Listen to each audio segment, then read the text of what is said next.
بسم الله الحمد لله وثناء الله والصلاة والسلام على رسول الله Soomaalida meel kastoo joogtaan waa salaamaya waa ninka nuur ahaa assalaamu calaykum raxmatullah waxaan rabaa inaan ka hadlo cudur dhib badan ku haya adduunyada maanta wadamo fara badan siyaabo kala duwan u saameeyay khalal geliyay amniga siyaasadda iyo dhaqaalaha iyo socodka wadamadaas Soomaalidana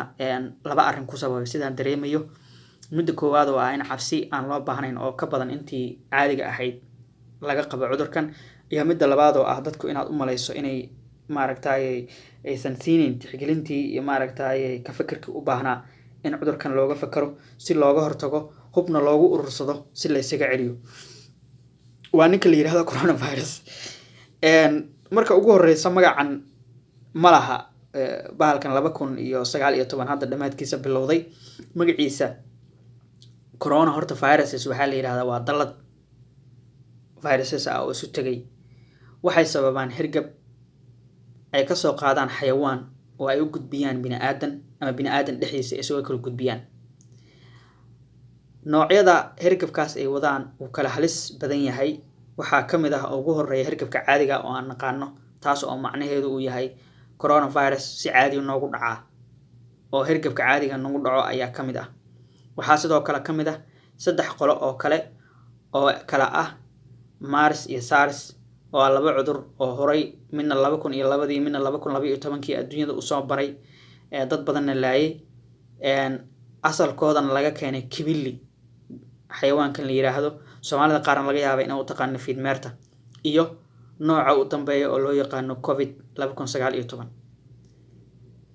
nooca marka halista ah ee maanta dunida aadka u saameeyay dhibta badan u geystay waa noocaas loo yaqaan COVID xareejin 2019 ama 19 loo soo gaabiyo ma huba numberkaasna 2019 uu yahay laakiin COVID 19 wuxuu ka soo bilowday suuq xoolaha lagu iibiyo oo ku yaala gobol la yiraahdo Wuhan oo ka tirsan China kadib waxa uu ku faafay China Asia Europe ilaa uu soo gaaray dunida inteeda kale hadda oo aan idin la hadlayana oo aan muuqaalkan duubayana 153 dawladood ayaa laga soo wariyay xaalado la xiriira hirgabkan maxay yihiin marka astaamaha lagu garto hirgabkan muxuu yahay inkastoo astaamaha lagu garan karo markuu qofka ku dhaco ay ku xiran tahay hadba sida qofkaasi uga badqabo cudurrada kale haddana astaamihiisu waxay la mid yihiin astaamaha hirgabka oo qofku waxa uu leeyahay xumad ama qandho qufac aad u daran oo qalalan oo laga yaabo mararka qaar inuu ka duwanaado qofficii uu hirgabka caadiga ah lahaan jiray duuf cuna xanuun iyo mararka qaar oo xaaladdu adkaato oo qofku neeftu ay dhibto iyo cases iyagana la soo wariyay oo dadka qaar shuban uu ku dhaco haddii astaamahaas aad isku aragto marka ma waxa kugu dhacay COVID 19 qasab ma ah dabcan sababtoo ah astaamahaas sida aan sheegnay wuxuu la wadaagaa hirgabka caadiga ah waxaana suuragal ah in cudurro kale oo aan hirgabka caadiga ahayn hirgabkan COVID 19 ahayn ay astaamahaas wadaagi karaan marka qasab ma aha in haddii aad astaamahaas ku aragto aad cabsi ah dareento ama isku xirto buufis ama bac ah waxa ugu dhacay bahalkii isaga ahaa sidee hirgabkaas lagu kala qaadaa sida ay tilmaamayso hay'adda caafimaadka adduunka WHO loo soo gaabiyo COVID 19 waxa la soo qaadsiiyaa in dhibcaha caliyada candhuufta ama duufka qofka sida caabuqan ay ku soo gaaraan si kale haddii aan u dhaho waxaad qaadi kartaa cudurkan marka aad taabato gacanta qof sida hirgabka kadibna gacantaada aad taabsiiso afka sanka ama isha markaas oo uu virusku u gudbayo jirkaaga isla markaana uu galayo sida caadiga ah habdhiska neefsashada oo ah meesha uu bartilmaamay sida cudurkan sidaan uga hortagi karnaa marka su'aashaas marka ay timaado waxay ku xusuusinaysaa su'aasha kale ee ah dawo ma leeyahay haddii ka hortag ba la yiri walow wadamada qaar sida India ay sheegeen inay dawo u helaan cudurkan haddana ma jirto dawo la isku waafaqay oo cudurkan uu leeyahay walow ay jiraan dadaallo lagu doonayo in dawo loogu helo ka hortagga ama yareynta dhibtiisa markaan u nimaadnana waxaad u baahan tahay inaad samayso kow gacmaha inaad saabuun ama dambas ama shaamba isaga dhaqdo. waxaa laga yaabaa inaad markaan dambas ku yiraahdo la yaabto haddii aad Soomaaliya joogto dadku ma wada heli karaan saabuun iyo shaamba ma wada heli karaan, marka haddii aadan heli karin inaad dambas isticmaasho. waana xasuusataan hay-adihii waagii markii shuban biyoodkii waxaasi laga sheekeynayo ee wacyigelinta ku saabsan lasoo bandhigay idaacadaha laga soo deynayo, gacmahaaga ku dhaq saabuun ama dambas bay dhihi jireen. marka haddaan ka yar fikiro waxaan isiri war nimankii niman kheyr qabay ahaayeen waxay ka wadeen dambas lagu dhaqdo, dadku maynaan wada awoodin inay saabuun wada gataan,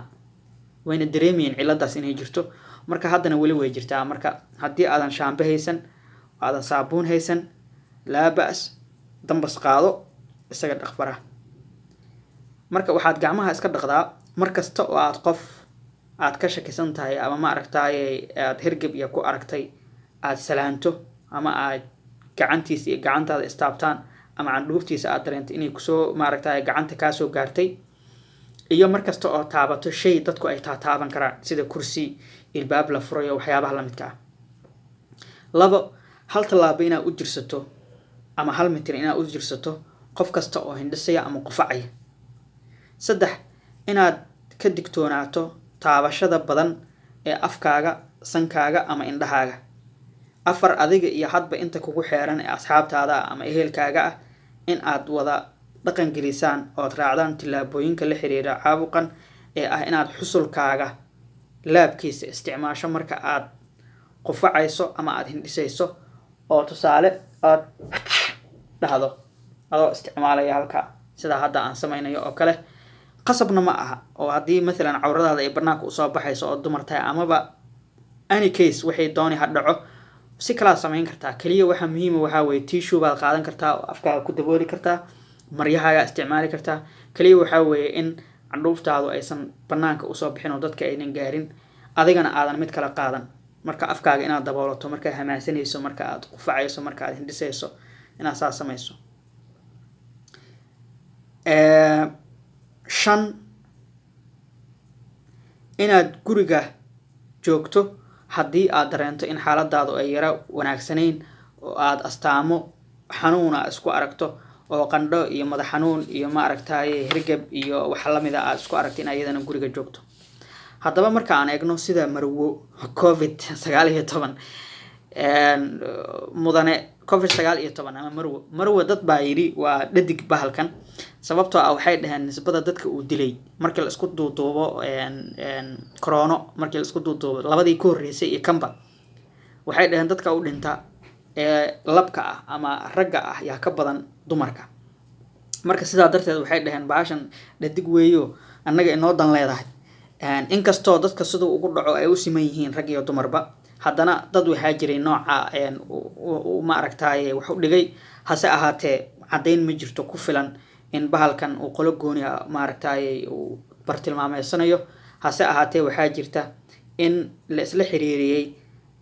labka ama ragga cudurrada uu bahalkani gabaadka ka dhigto ee uu jecel yahay ee kasii horeeya sida qof qaba wadna xanuun, qof qaba sokor iyo waxaas inay ragga uga badan yihiin cudurrada marka halista ah ee chroniga ah. sidaa darteedna oo ma aragtay dhimashadooda uga badatay. dad baa yiraahda laakiin lama hubo. marka waxaan hadda u tagaynaa statistics-ka ama ma aragtay ihsaa'iyaadka laga sameeyay cudurkan. waxa uu haleelay in ka badan 157,000 oo qofood. waxaa ka bogsaday ku dhawaad 76,000 oo qof oo ah 93% dadkii uu ku dhacay.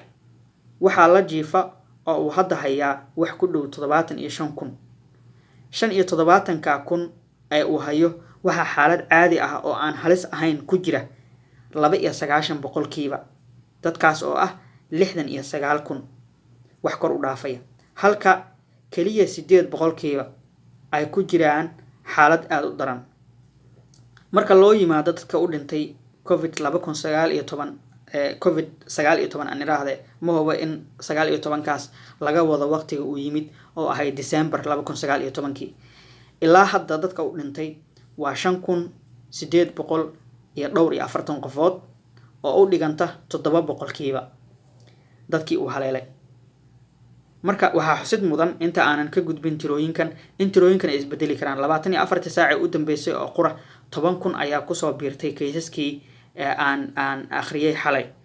taa macnaheedu waxay tahay marka aad muuqaalkan uu soo gaaray oo aad daawanayso waxaa laga yaabaa in kaysaska ama nambaradan ay isbedelaan oo dadka u dhintay iyo dadka ka bogsaday iyo wax oo dhan ay nambaradaas isbedelaan oo hadba xaaladan ay maaragtay soo cusboonaato waayo aad buu cudurkan u faafaa aad buuna xawli ugu socdaa إحصائياتك مركا maxaan ka baranaynaa marka intayna u galin إحصائياتkan horta hal baa jirta 80% dadka oo ku dhacay cudurkan xitaa waxay ka bogsadeen iyagoon isbitaal u baahan marka macnaheedu maxay tahay macnaheedu waxay tahay baalkan cabsida laga qaba ma aha sida dadku ay u dhigayaan 93% dadkii uu ku dhacay horta waa ka kaceen haddana intii ku hartay ee ka kici weysay 92% xaaladoodu ma dhibadna 93% dadkii waa ka kaceen intii ku hartay oo 70 iyo ma aragtay 5,000 wax ku dhow ahayd 92% xaaladoodu ma dhibadna macnaheedu marka waxay tahay in badan oo kamid dadkaasna waa iska nabad galaan qaar badan oo kamid xitaa soo ayagoon astaamaha isku arkin ee qaadaan cudurka kana sii caafimaadaan in badan oo kamid ma aragtay astaamaha way isku arkaan wayna ka bogsadaan in yar oo kamid dadkaasna waa la fariistaan intaas marka yar ee dadkaas kamidka ah waa dadka waaweyn marka ugu horeysa da'doodu aad ku waaweyn tahay 60 jir 70 jir 80 jir isla markaana ay jiraan cudurro kale ugu horeeyay kaas oo midalan oo kale cudurradii aan soo sheegnay wadno sokor neef wax la mid ah qaba cudurrada chronic ah qaba marka inta laga soo tago Soomaaliya maxay tahay marka intaas waxa weey waa bishaaro oo cabsi badan ma jirto waa dadka Soomaaliyeed 70 iyo dhowr wax kor u dhaafay ayaa dhalinyaro ah halka tusaale kale Talyaaniga uu dadku dhintay ayaa aad u badan sababta keenaysana waxa weey Talyaaniga waxa la yiraahdaa wadanka ugu badan dadka waaweyn Yurub oo dhan haddaba cabsi kale ayaa jirta oo ah dadka waxyaabahan aan soo sheegay ma wada sameeyno oo waxa laga yaabaa inayna faraheena aad isaga dhaqin waxa laga yaabaa in marka aan qufacayna ama handisayno astaamahaas ay hay'addu sheegtay inaan la isticmaalin waxa laga yaabaa in meelaha public ah aan aad ma aragtay looga taxadirin waxa laga yaabaa in ma aragtay safarada la iska safaradiyana ku dirin Soomaalida waxay dhahan tusaale kale safarka aduuna muhiim ahayn yaan la tagin ma u maleynaya Soomaali safar baashaal ah tagayeen uu jiro dhamaan waxaan u safarno waxa weeye wax muhiim ah laakiin cabsida jirto waxay tahay cudurradii hore midalan waxa jiray 1918 sidoo kale virus adduunka u rogay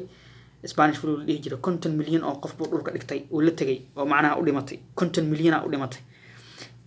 wuxuu socdayna waxay ahayd 2 sano ilaa iyo wax u dhow 1918 ilaa 1920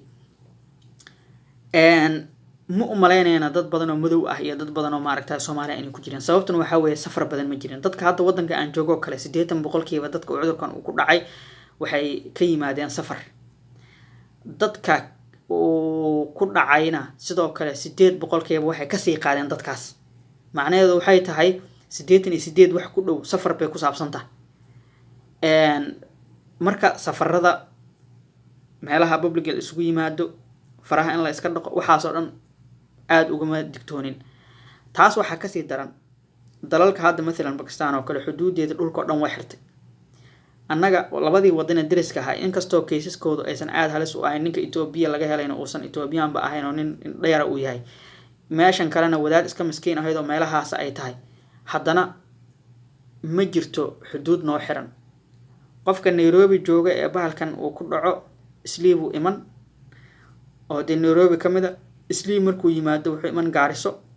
Gaariso markuu yimaado Mandheero iman Mandheero markuu yimaado Gadu iman Gada markuu yimaado Jubbada Dhexe iman Jubbada Dhexe markuu yimaado Shalambood buu iman Shalambood markuu ma xamar kula jooga dhinacan kalena sida isugu xigaan hadda ma garanayo waa tusaale iska soo qaadanaya kaliya dhinacan kalena Ethiopia hadda meelihii dhan ku soo gali maxaa la dhihi jiray Wajaale iyo meelihii laga soo gali jiray Burca soo shaqa ku cadayaa la arkaya marka halistaas maadaama ay jirto dadku waxay ku qasban yihiin horta inay sameeyaan waxyaabahaas looga hortago cabsidana ay iska daayaan bishaarooyinkaas badan ee aan soo sheegnay baana tilmaamaysa in cabsi badan aysan jirin laakiin waxaan u baahanahay maadaama ay ma aragtay xaaladeena caafimaad ee dowladda iyo maamuladan meelaha ka jirjiraba in awood badan u lahayn inay bahalkan controlaan dadku inay isku tashtaan oo maaragtay la fuliyo waxyaabaha la idin sheegayo referenceska aan isticmaalo dhan waa idin la wadaagi doonaa hadduu ilaahay yiraahdo idinka naftirkiina waxaa idin furan inaad referenceskaas maaragtay aad daba gashaan oo maaragtay ka akhrisataan wixii la idin siinayo oo laga yaabo intii aan sheegay in ka badan inay tahay sidoo kale aafadan waa ibtilo ilaahay uu keenay uuna ugu talagalay maaragtay inuu ku edbiyo adoomadiisa idibta daran meelaha uu ka dilaacay hadda wadamadan muslimiinta iyo wadamadan maaragtay Afrika ku yaala safarka ay waxa unba u keenay mooyee haddii safarka iska kansali lahaayeen waxaa laga yaabaa inuusan ku dhacaynba wadamadan la cadaabayo waa dhammaan wixii idibta darnaaway wadamadii maaragtay islaamka ku duulay wadamadii maaragtay dadka masaakiinta ku duulay wadamadaas oo dhan way qof mulxido Soomaali oo maaragtay dadkan iska inkaarta qaba wax iska yihiin yaa maalin dhaweeyto wuxuu lahaa walaahi hadduu jiro maaragtay muslimiintan China lagu baabi'inayo ka cishto waa ka cishtay hadda musiibo u keenay nimankii waa ceebeysiin iyaga waxay noqdeen niman maaragtay niman adduunyada cudur halis ah oo faafa oo virus adduunyada ku soo kordhiyay sidoo kale Mareykan iyo Ingiriiska